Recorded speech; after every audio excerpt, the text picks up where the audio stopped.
Remember the song, "It's a Thin Line Between Love and Hate"? Let me tell you something. The Roman Catholic Church was masterful.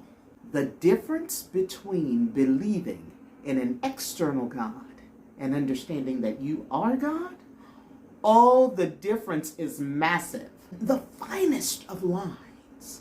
Y'all, the way the Roman Catholic Church set this up, I am telling you, it is such a thin, the finest of lines. Understanding an external God and an internal God. The difference it makes is massive. Don't you want to know the difference? They were masterful. Here we go.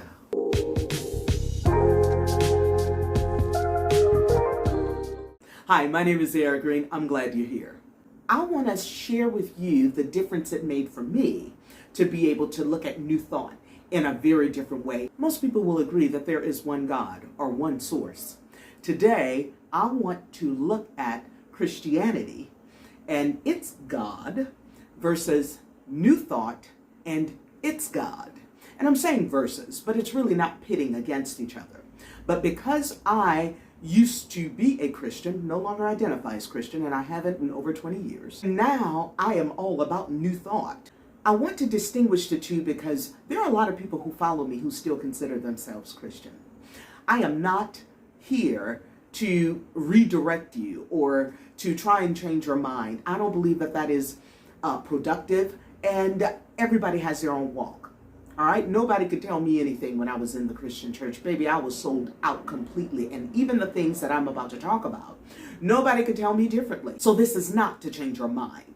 This is for those who are somewhere in the middle, somewhere on the fence, or like me, came out of the Christian church, but still know that there is a God and really haven't found your place yet. What made me want to do this video is because I sent my cousin a voice message earlier today, and I always use a particular scripture. This scripture has been one of my favorites from when I was a minister in the church, and it is that my expectation will not be cut off. She saw a TikTok where the man was pretty much saying the same things I was, and if you give up too quickly, then you never know you're expected in, right?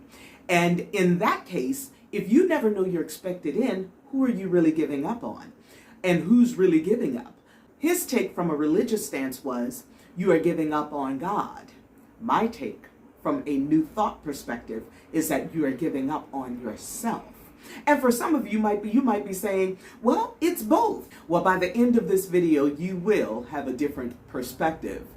That is, unless religion has you by such a chokehold that you can't even receive the rest of this message. We'll see. Another reason I'm doing these two is because they both use scripture. And I stayed away from new thought for so long because I still had this thing about scripture. To me, scripture all meant Christianity, when it's not true. If you've been following me, then you've seen where I talk about the Holy Bible. I'm gonna give you 3 points in a minute, but I'm gonna hit that again, in order to really show you that the Bible actually stole some ancient texts. So let's look at the gods, plural only because we do this in different ways now, of Christianity and New Thought.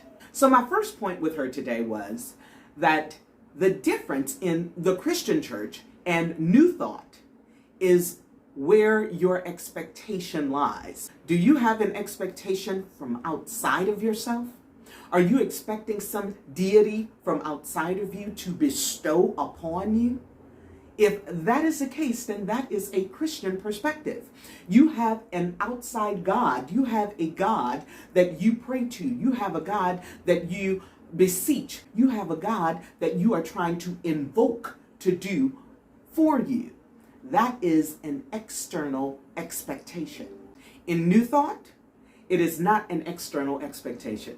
The fundamental understanding of New Thought is that your body was formulated from the real you, which came out of the source, the only source, the one God, the absolute, the infinity, the all that is. So if your body came out of it, the real you is what formulated the body you see.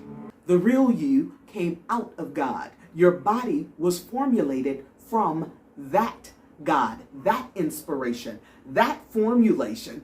You were formed in God's image before your body was formed. That is when you decided on the egg and the sperm to come and bring together to formulate your body. If that's heavier than you're used to, then stay with me, baby. That's why we're doing this whole series, because it is through that understanding that you will be able to tackle any kind of fear. Until you understand that, then fear has every right to reign over you. With that understanding, you are not expecting anything from outside. You now understand that you are God. Here's the difference.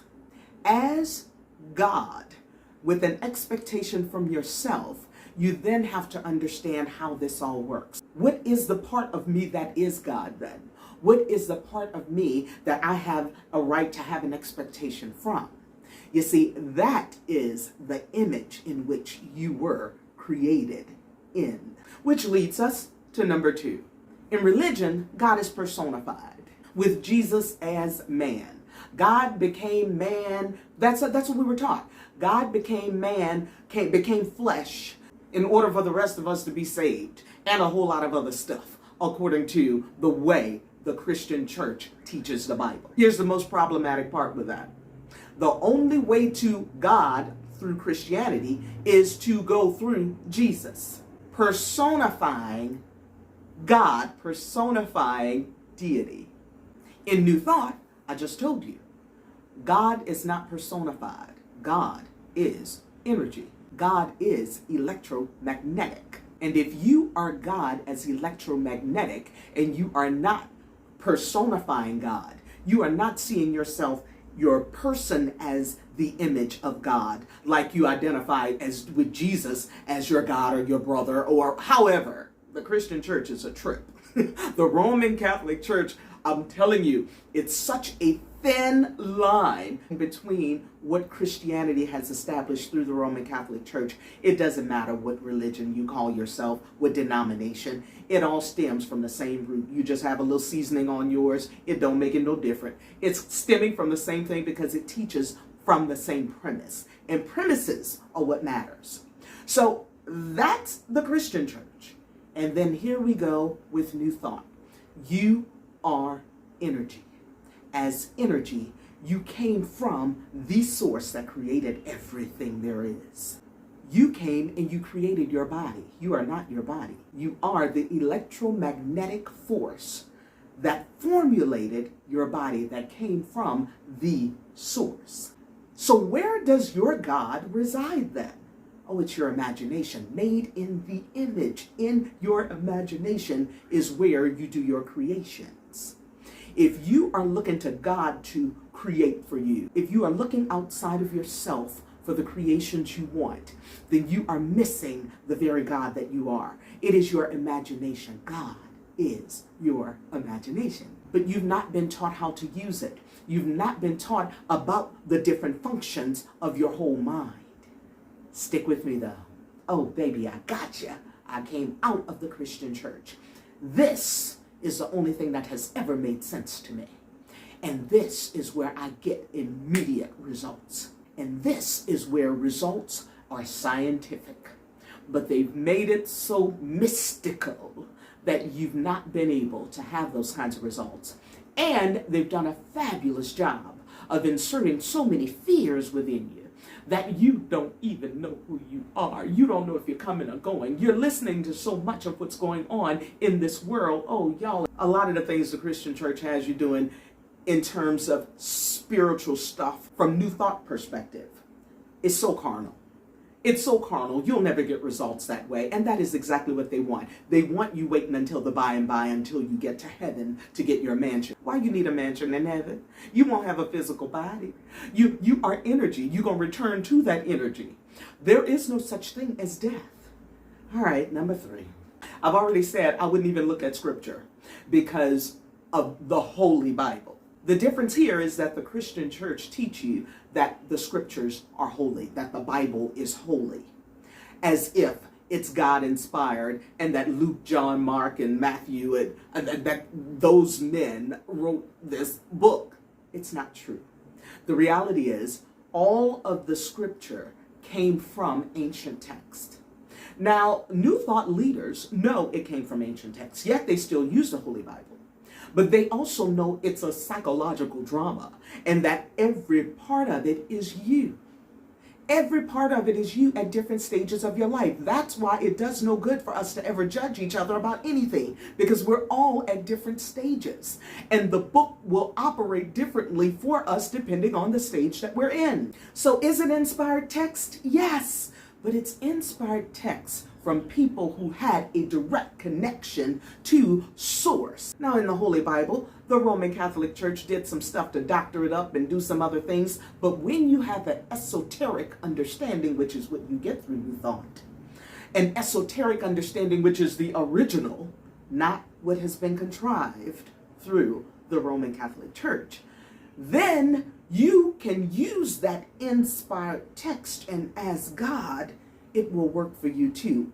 You can use it as support as you're going through different things. You can use it as encouragement. You can use it to build yourself up and to keep you in expectation of the things that you have imagined. So the Bible ain't holy, but you are divine. I have a video titled exactly that. The Bible ain't holy, but you are divine. My sole objective is to get you to where you're able to operate in your divinity. Get rid of the fears, all of the fears that they have truly embedded in you, especially in the United States. And I'm telling you, the only way we're going to get out of this hurry is for you to get in your rightful place. That's all I got for you today. I know that was a big one. If you haven't already and you like this content, then I invite you to subscribe and like the video. And I've got some 2-day master classes online coming up. If you're interested in being notified, then make sure you get on the list. You'll find the link in the description box. It's your life. Choose it just as it is. Own it, the good, the bad, and the ugly. Change it. As long as you can breathe and learn, oh honey, it can get better. From somewhere out here in these South American streets, ciao for now.